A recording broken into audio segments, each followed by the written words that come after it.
Ассалаумағалейкум баршаңа. Бүгінгі түсірілім бір бауырдың сұрауы бойынша автокөлік релесі жөнінде қысқаша түсініктеме. Жалпы автокөліктің жылдан жылға дамып келе жатқаны бәрімізге белгілі. Олар тіптен рөлді өздігінен басқаратын деңгейге де жеткенін бүгінде көз көріп жүр. Сыртқы ішкі дизайндары уақыт санап бір-бірінен асып түсуде. Дегенмен көліктің көптеген электр тізбектерінің соңғы жетегі болса да қарапайым жұмыс күші релемен байланысты. Ендігі мәселе, көлік иесіне реле туралы не білу керек, не білу пайдалы. Ендеше бастайық. Өздеріңіз білетіндей, қуатты жүктемені ауыстыратын ажыратқыштың өлшемдері мен қуаты осы жүктемеге сәйкес келуі керек. Мысалы, көліктің радиатор желдеткіші немесе әйнекті кішкене батырмамен, түймемен жылжыту сияқты маңызды тоқ тұтынушыларын қосу мүмкін емес. Оның түйреуіштері бір-екі рет басудан ақ күйіп кетуі мүмкін.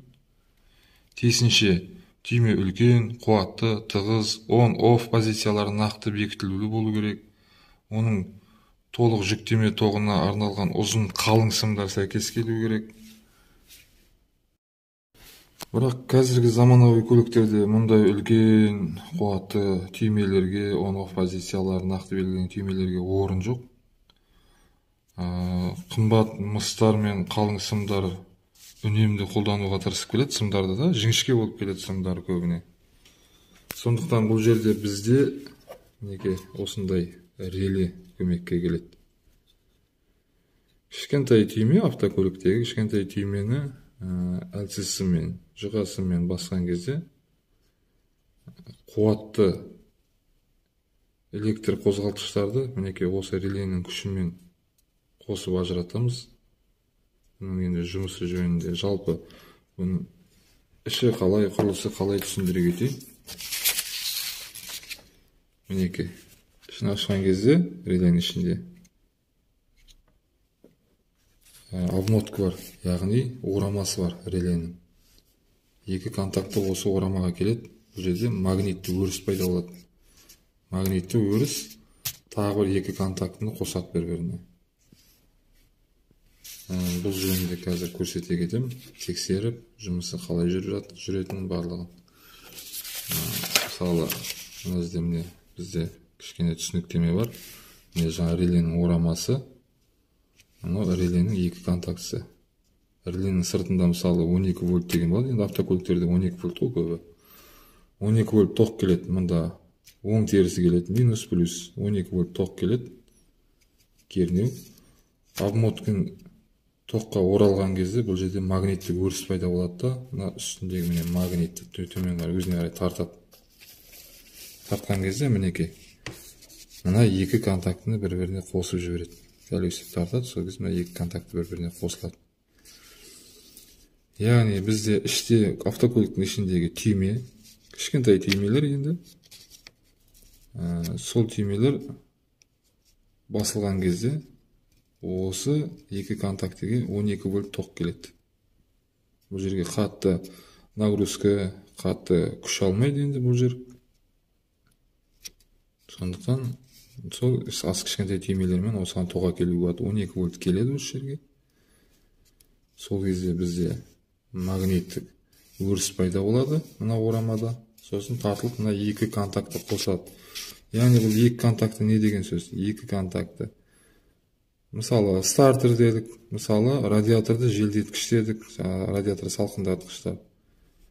Соған, мысалы, автокөліктің аккумуляторынан плюс бір контактісіне барады, екінші контактісінен шығып, сол біздің қолданатын электр қозғалтқышқа барады. Яғни, жаңа желдеткіш болсын, не болмаса стартер болсын, не болмаса көлік әйнектерін көтеріп түсіретін қозғалтқыштар болсын, соған барады. Яғни бізден іштен автокөліктен кішкентай түймені басқанда мынаған тоқ келеді да, бұл барып стартерді немесе жаңағыдай желдеткіштерді қосып жібереді. Жалпы қызметі осылай автокөліктегі реленің. Енді релені мультиметр арқылы қалай тексереміз, сол жөнінде көрсете кетейін. Тағы ұмытып бара тұрған бір жайт, реленің екі түрі болады.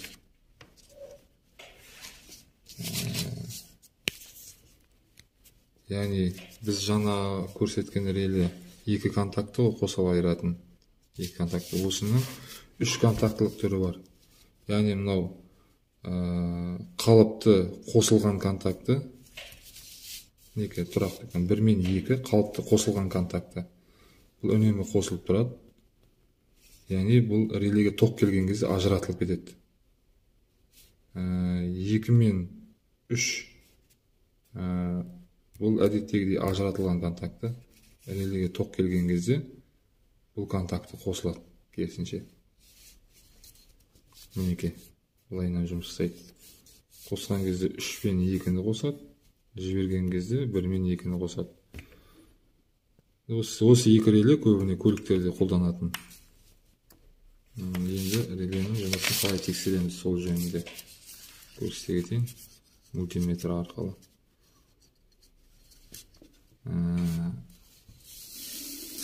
Реленің сыртында схема тұрды, өзінің схемасы. Цифрланған 85, 30, 87. Мен осыны қағазға сыздым. Бұл цифр міне реленің астында да көрсетілетін, каждый контактысының тұсында. Мінеке. Барлық реледе осылай.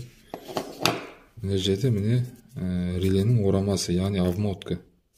Бізге 12 вольт тоқ осы обмоткаға келу керек түймені басқанда. Яғни 86 мен 85-ке. Бұл 86 мен 85. Яғни біз релені бұлай қолға ұстап тұрған кезде обмоткасы, яғни орамасы бүтін еместігі жөнінде тексере аламыз біріншіден. Мультиметрде, мінеке мультиметрде, мысалы айнымалы тоқ, тұрақты тоқ, милливольттар, одан кейін мінеке үзік тексеруге, яғни прозвонка. Біз осыған қойып аламыз.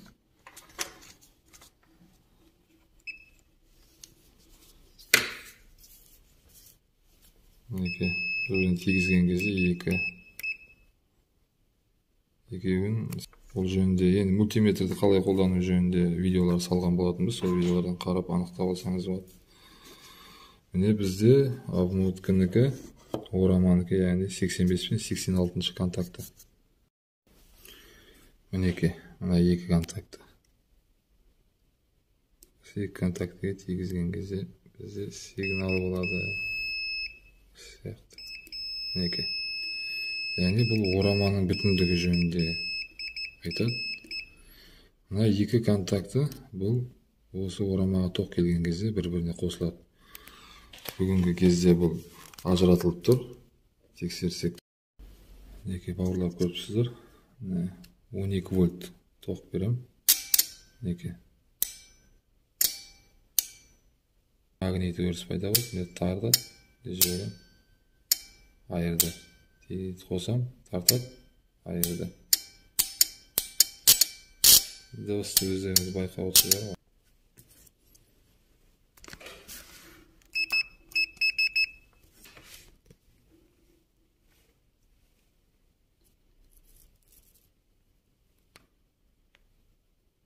Мына 2 контакты қосылып тұр бір-біріне. Түсіндіңіздер ғой мінеке. Егер тоқ берген кезде осы 2 контакты бір-біріне өстіп қосылмайтын болса, яғни реле жасамайды. Обмотка кеткен болуы мүмкін. Өстіп толыққанды жұмыс жасайтын реле өстіп тоқ берген кезде 2 контактыға мына 2-ін бір-біріне қосып жүру керек. Яғни мына 2 контактыны бір-біріне байлап тастайды. Тоқ алған. Мінеке, енді айырылып қалды. Көрдіңіздер ғой. Жалпы реленің қызметі осылай. Мінеке. Мына 85-86. Бұл осы жаңағы реленің орамасын қосады. Магнитті өріс пайда болады. Сосын мына 2 контакты міне 87 мен 30. Екеуінің арасы ажыратып тұр ғой. Мына магнит өріс пайда болған кезде мына контактыны тартып алады да, мына қосып жібереді екеуін бір-біріне. Мынада тіке тоқ өтеді сосын. Жалпы реленің қызметі осылай. Екінші реледе де дәл солай. Мынау тоқ береді, мынау үнемі постоянно үнемі қосылып тұрады, әдеттегідей бірге тұрады. Тоқ берген кезде ажыратылып кетеді да мына контакты қосылады. Жіберсең қайттан мына контакты қосылады. Жақсы. Жалпы жұмысы осылай, бауырлар. Кеше бір бауырларым жалпы реленің жұмысы қалай тексереміз, соны саласың ба деп өтініш жасағасын. Қолынан келгенше жасап салып жатқаным ғой. Уақыт бөліп осыған. Көп рахмет.